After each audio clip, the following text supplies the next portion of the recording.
Hi, our next flower in the little cluster of flowers that we're doing on these tutorials is this little stacked scallop, but it's got a little different look to it than the last one, but it's super easy.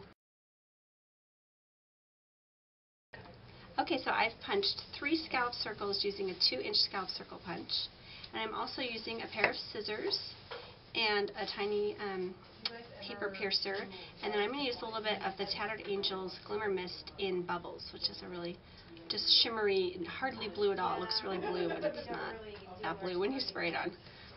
So, and really this is just for the fun of having some shimmer on it. Okay, so this flower is stacked with 3, and I'm going to stack these up and I'm going to line up the scallops exactly because I want to cut them all at once because I like to do things fast and easy. But you could definitely cut these one at a time if you wanted. What we're going to do is cut a little slit between every 2 scallops. So we're making these little heart-shaped petals. And you don't want to go all the way to the center or you will cut your petals off. But you want to go in far enough that they look like a petal. If they get a little, if they're not lined up, you can always stop and line them up.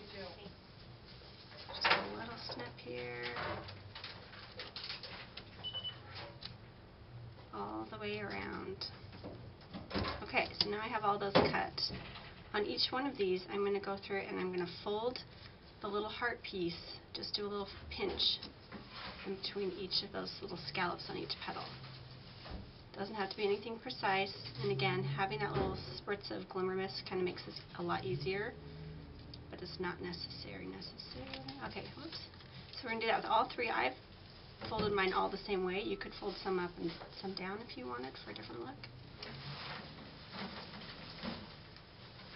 There's that one. And this bottom one is just a plain cardstock. But I like to have coordinating papers and, you know, a little variety to make it more interesting. Okay, so once you have all those folded, you're just going to kind of mash them down again and then fold them, or I'm sorry, stack them up. And again, try not to line them up exactly because it's cuter if you can see the petals underneath. And then you're going to use your mat and your piercer, or a tiny hole punch if you have one. Make a hole in the center and then add a brad to hold them all together.